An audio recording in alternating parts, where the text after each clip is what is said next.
അസ്സലാമു അലൈക്കും വറഹ്മത്തുള്ളാഹി വബറകാതുഹു. ഹലോ ഫ്രണ്ട്സ്, എല്ലാവർക്കും പ്രവാചക ചരിത്രത്തിലേക്ക് സ്വാഗതം.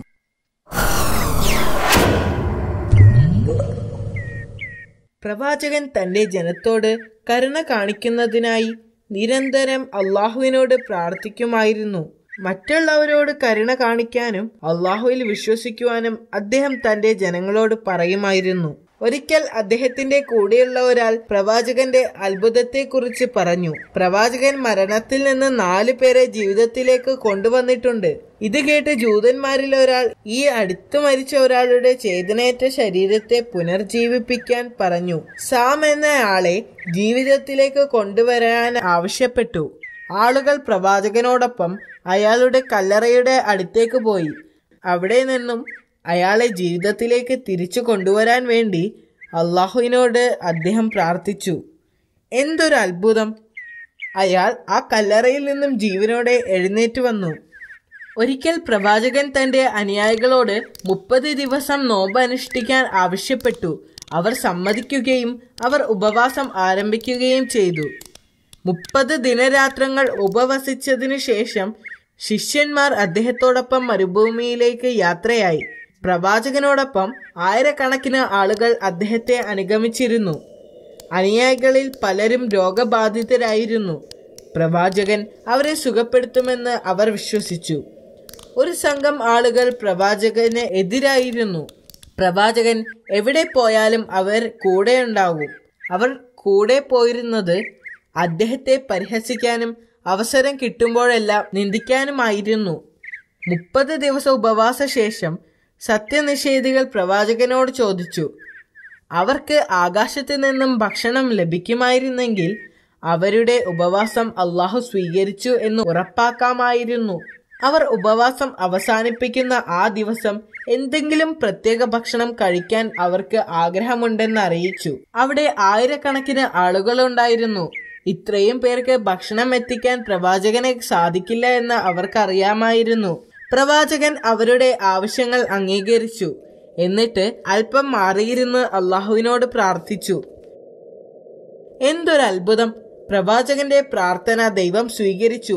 ആകാശത്ത് നിന്ന് ധാരാളം ഭക്ഷണം വന്നു. താഴെയൊരു മേഘവും മുകളിൽ മറ്റൊരു മേഘവും. മലക്കുകൾ ചുറ്റും നിന്നുകൊണ്ട് ഭക്ഷണം താഴോട്ട് കൊണ്ടുവന്നു. സാവധാനത്തിൽ അത് താഴേക്ക് വന്നു.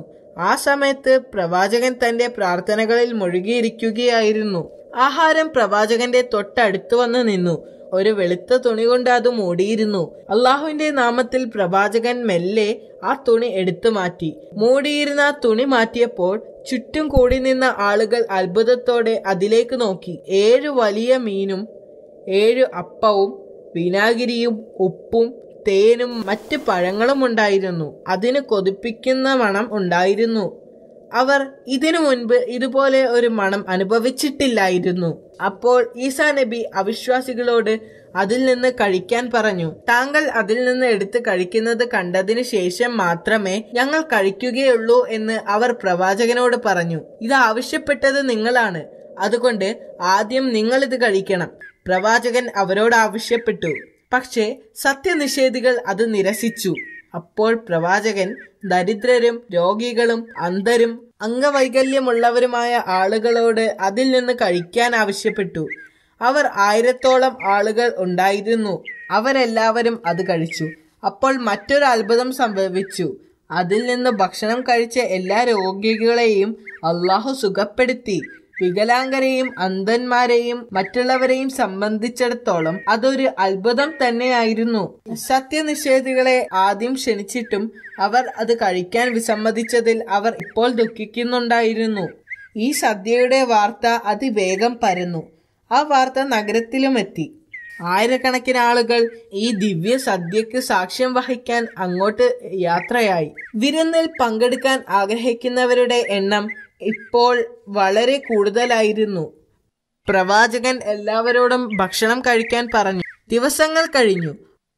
ആദ്യം മുതൽ അവസാനം വരെയുള്ള ഓരോ വ്യക്തിയും വയറ് നിറയെ ഭക്ഷണം കഴിച്ചു.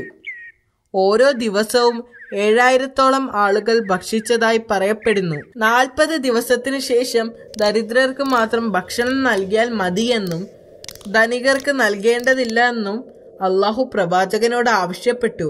പ്രവാചകൻ ജനങ്ങളോട് സത്യസന്ധരായിരിക്കണമെന്ന് മുന്നറിയിപ്പ് നൽകുകയും ധനികരായ ആളുകൾ വിരുന്നുകളിൽ നിന്ന് അകന്നു നിൽക്കണമെന്നും ആവശ്യപ്പെടുകയും ചെയ്തു. കൂടാതെ ദരിദ്രരോട് ഭക്ഷണം നാളത്തേക്ക് കരുതി വെക്കണമെന്ന് ആവശ്യപ്പെടുകയും ചെയ്തു. എന്നാൽ ജനങ്ങൾ പ്രവാചകൻ പറഞ്ഞത് ശ്രദ്ധിച്ചില്ല. ധനികർ പാവപ്പെട്ടവനായി അഭിനയിച്ച് ഭക്ഷണം കഴിച്ചു. പ്രവാചകന്റെ കൽപ്പന അനുസരിക്കാതെ ദരിദ്രരും ആവശ്യത്തിൽ കൂടുതൽ ഭക്ഷണം കഴിച്ചു. അതിന്റെ ഫലമായി ഭക്ഷണം എവിടെ നിന്നാണോ വന്നത് അങ്ങോട്ട് തന്നെ ഉയർത്തപ്പെട്ടു. ആളുകൾ ഈ അത്ഭുതത്തെക്കുറിച്ച് ദിവസങ്ങളോളം സംസാരിച്ചു. ഒരു രാത്രിയിൽ മഹത്തായ 2 പ്രവാചകന്മാരായ യഹ്യ അലൈഹിസ്സലാമും സക്കരിയ അലൈഹിസ്സലാമും ഭരണാധികാരികളാൽ കൊല്ലപ്പെട്ടു. ആ രാത്രിയിൽ ഈസാ നബിയുടെ മേൽ ഒരു അശരീരിയുണ്ടായി. ഇസ്രായേൽ ജനത്തെ വിളിച്ചുകൂട്ടി പ്രബോധനം നടത്താൻ അള്ളാഹു പ്രവാചകനോട് കൽപ്പിച്ചു. അദ്ദേഹം എതിരാളികളെ പോലെ നിലവിലുള്ള കപടഭക്തന്മാരെയും നിയമത്തെയും തള്ളിപ്പറയുകയും മൂസാ നബി അലൈഹിസ്സലാമിന്റെ നിയമത്തെ ശക്തിപ്പെടുത്തുകയും ചെയ്തു. പ്രവാചകൻ തന്റെ ജനത്തെ ശ്രേഷ്ഠമായ വാക്കുകളിലൂടെയും പ്രവർത്തനങ്ങളിലൂടെയും ലളിത ജീവിതം നയിക്കാൻ ആവശ്യപ്പെട്ടു. അദ്ദേഹത്തിന്റെ ഉപദേശങ്ങൾ പുരോഹിതന്മാരെ ശല്യപ്പെടുത്തിയിരുന്നു. പ്രവാചകന്റെ ഓരോ വാക്കും അവരുടെ ഇപ്പോഴത്തെ അവസ്ഥയ്ക്ക് ഭീഷണിയായിരുന്നു. ജനങ്ങളുടെ മുന്നിൽ അദ്ദേഹത്തെ തരം താഴ്ത്താനും അദ്ദേഹത്തിന്റെ വാക്കുകൾ മൂസാ നബിയുടെ നിയമത്തിന് എതിരാണെന്ന് ജനങ്ങളെ തെറ്റിദ്ധരിപ്പിക്കാനും അവർ തീരുമാനിച്ചു. അതിനുവേണ്ടി വ്യഭിചാരാരോപണം നടത്തിയ ഒരു സ്ത്രീയെ അറസ്റ്റ് ചെയ്തു. അപ്പോൾ അവർ ഈസാ നബി അലൈഹിസ്സലാമിനെ വിളിച്ച് അദ്ദേഹത്തിന്റെ അഭിപ്രായം ചോദിച്ചു. അവർ ഈസാ നബി അലൈഹിസ്സലാമിന്റെ മുൻപിൽ ആ സ്ത്രീയെ കൊണ്ടുവന്നു. വ്യഭിചാരിയെ കല്ലെറിയാൻ നിയമം നിർദ്ദേശിക്കുന്നില്ലേ എന്ന് ചോദിച്ചു. അതെ, പ്രവാചകൻ പറഞ്ഞു. എങ്കിൽ ഈ സ്ത്രീ ഒരു വ്യഭിചാരിയാണ്, ഒരു പുരോഹിതൻ പറഞ്ഞു. അദ്ദേഹം പുരോഹിതന്മാരെയും ജനത്തെയും നോക്കി.